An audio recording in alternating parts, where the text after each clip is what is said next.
Stock x ray इसमें हम बात करेंगे आज टाटा स्टील के बारे में, क्योंकि टाटा स्टील पर काफ़ी सवाल हमें डेली बेसिस पर मिलते हैं और अंशुल जी की पसंदीदा शेयर रहा है ये। तो इसलिए इस पर काफ़ी लोगों ने पैसा भी लगाया और इस पर काफ़ी सवाल हमें रेगुलर बेसिस पर आते रहते हैं।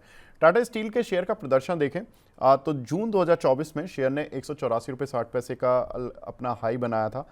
उसके बाद शेयर थोड़ा प्रेशर में आया, क्योंकि सितंबर के बाद हमने देखा कि मार्केट भी थोड़ा प्रेशर में था।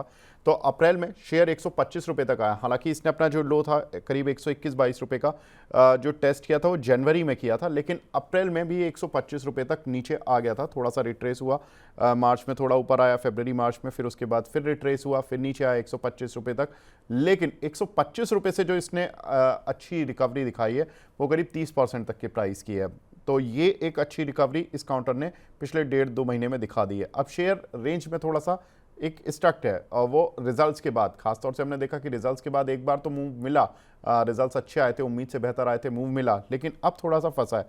उसके पीछे 2-3-4 रीज़न है जो कि रिपोर्ट्स वगैरह आई तो जो हमने पढ़ी उसके हिसाब से कि यूके के प्लांट पर ज़्यादा रिस्ट्रक्चरिंग कॉस्ट का रिस्क है कंपनी का, क्योंकि वहाँ पर रिस्ट्रक्चरिंग चल रही है। ब्लास्ट फर्नेस से एक इलेक्ट्रिक आर्क फर्नेस पर ये थोड़ा कुछ प्लांट शिफ्ट किए इन्होंने, और यूके प्लांट अभी घाटे में भी चल रहे हैं। घरेलू डिमांड भी तेज़ी से उतना नहीं बढ़ रही है जितना एक्सपेक्ट किया गया था। हालांकि प्लांट का जो इनका यूटिलाइजेशन लेवल है वो ऑलमोस्ट 100% के पास है, तो ये थोड़ा सा पॉइंट कॉन्ट्रा भी है।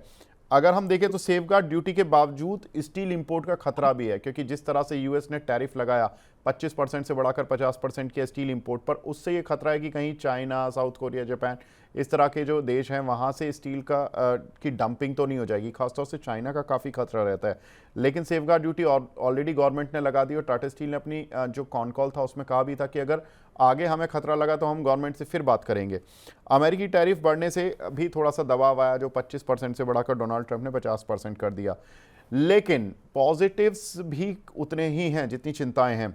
पॉजिटिव्स ये हैं कि Q1 में अभी तक, अब जून के हम 9 जून को खड़े हैं, और अभी तक स्टील की कीमतें करीब 3000 रुपये पर टन बढ़ चुकी हैं इस क्वार्टर में।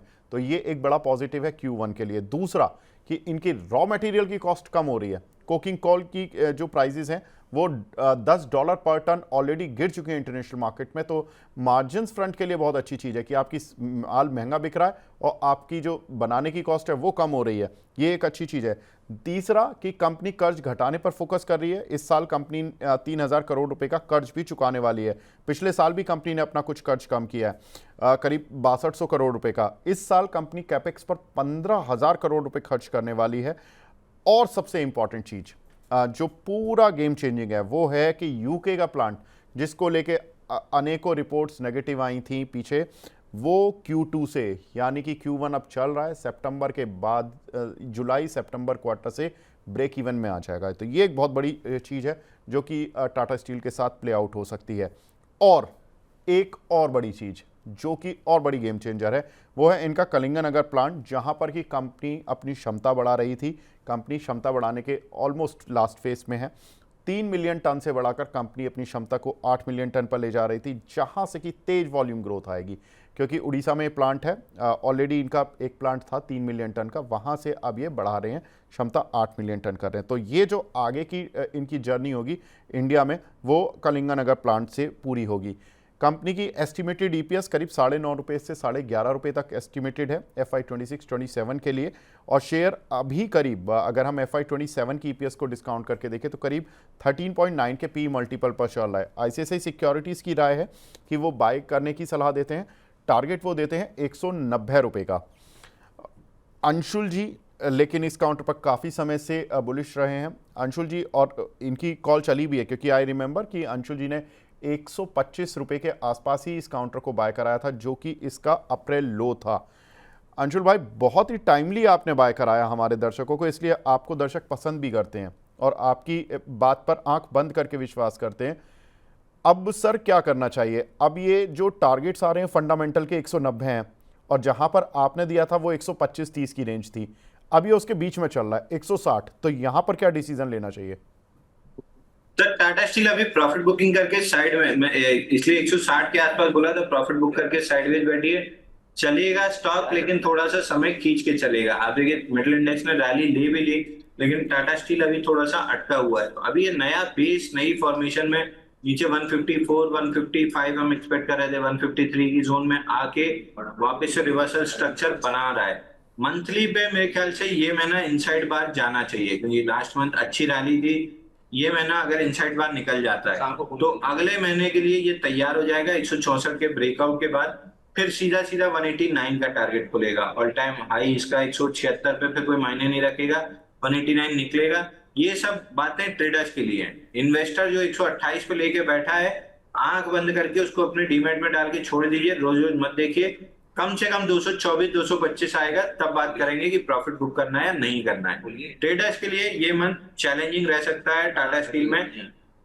जो प्राइमा फेसी इंडिकेशन है वो ये है कि मंथली पे इनसाइड बार रहेगा। मंथली पे प्रीवियस मंथ हाई है 161.78, इसके नीचे ही पूरा कंसोलिडेशन कंप्लीट करेगा और उसके बाद चलेगा। तो मेरे को ये महीना तो इनसाइड बार दिख रहा है इसमें आते हुए। ठीक है, तो अभी ये महीना रुक जाते हैं, फिर अंशुल जी से फिर पूछ लेंगे कि क्या करना है। अंशुल जी से रिव्यू लेते रहेंगे इस काउंटर के बारे में।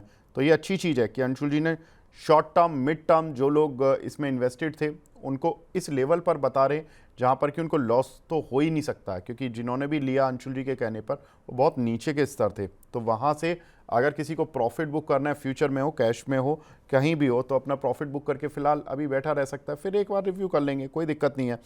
अंशुल जी, ये तो रही बात टाटा स्टील की, लेकिन आप रहें और सुपर चैट्स बंद हो जाएं, ऐसा हो नहीं सकता सर। एक हमारे दर्शक हैं राजेंद्र नाहटा जी, वो पूछें पराग मिल्क 1 महीने के लिए कैसा लग रहा है सर?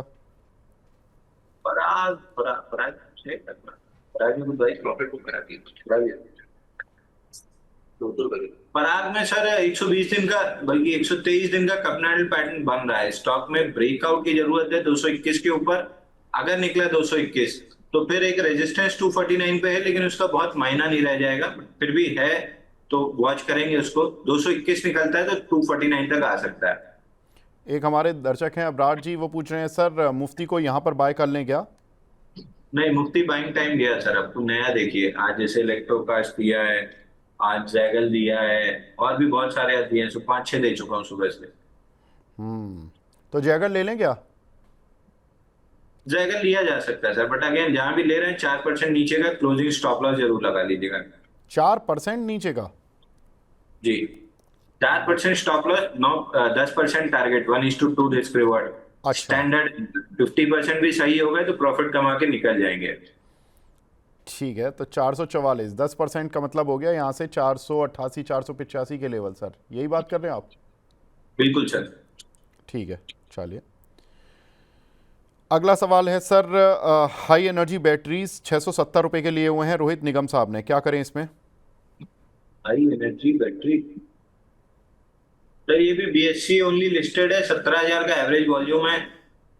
मंथली चार्ट पे बड़ा करेक्शन करके रिवर्सल कर रहा है। अगर तेजी आनी भी है तो 745 के ऊपर टिकना जरूरी है, जिसकी पॉसिबिलिटी थोड़ी सी कम लग रही है, बट अर्निंग्स गैप इसके लिए पॉजिटिव है। तो 745 आ रहा है, 745 के आसपास क्या करेगा उस पर डिपेंड करेगा कि ये स्टॉक आगे क्या करने वाला है। इरिडा में फ्रेश बाय कर सकते हैं क्या सर? क्या टारगेट रखें? अर्पित ओझा जी पूछ रहे हैं। इरेडा थक गया है सर, अभी चल नहीं रहा है ये। अच्छा, आज चला है, 184 का ब्रेकआउट बन रहा है। ये ऑलमोस्ट प्रीकर्सर टू ब्रेकआउट है ऊपर में, चूंकि वीकली से चला है। वीकली का एक रेजिस्टेंस आएगा 196 रुपए, 196 रुपए तक आ रहा है। इसी मोमेंटम में निकल जाना चाहिए 196। आज अच्छे वॉल्यूम से चला है लोअर डिग्री चार्ट पे, 196 आ सकता है। ठीक है। सुधीस्तर झा जी का सवाल है सर, अशोक लेलैंड इन्होंने 238 रुपये के लिए हुए हैं, 5,000 शेयर हैं, क्या करें, वेट करें क्या? अशोक लीलैंड 248.80 यहाँ तक आ रहा है। एक बार प्रॉफिट बुक करके निकल जाएंगे तो ज्यादा अच्छा है। ऑटो इंडेक्स में अगर चलना भी होगा ना तो टीवीएस मोटर लंबा चलेगा, देखिए वॉल टाइम हाई के पास खड़ा है। और इसके अलावा टाटा मोटर्स इसमें बहुत बेहतरीन चीज दिख रही है। तो मैं ऑटो में अगर यहाँ बेट करना है तो मैं टाटा मोटर्स पे करूंगा। ठीक है, तो अशोक लेलैंड में प्रॉफिट बुक करना है। 248 पे बताया, लेकिन ये तो 242 चल रहा है अभी। नहीं, 248 उसका अशोक लीलैंड का है, 248। हाँ, मैं अशोक लेलैंड की बात कर रहा हूँ, मतलब इन्होंने 238 पे लिए हैं, तो प्रॉफिट बुक कर लेना सर। 4 रुपये हाँ, मिल रहे हैं यहाँ इनको भी कर लें 5,000 चाहे शेयर पे। 248 पे कर लें, दोनों ठीक है। मेरे ख्याल से यही कर लेना ज्यादा बेटर है, और कन्वर्ट करके टाटा मोटर्स में जाके बैठ जाइए, एक आध महीने 1.5 महीने में ठीक ठाक पैसा बन जाएगा। ठीक है, चलिए तो अशोक लेलैंड में प्रॉफिट बुक करें सर, टाटा मोटर्स में घुस जाएं और वहाँ पैसा बनाएं। अंशुल भाई आप हमारे साथ जुड़े, वैसे तो सवाल रुकते ही नहीं है आपके समय में, लेकिन शो की अपनी एक समय सीमा है, उसको तो हमें निर्धारित रखना पड़ेगा। अंशुल भाई बहुत बहुत शुक्रिया हमसे जुड़ने के लिए और अपना कीमती समय देने के लिए। Thank you. धन्यवाद सर।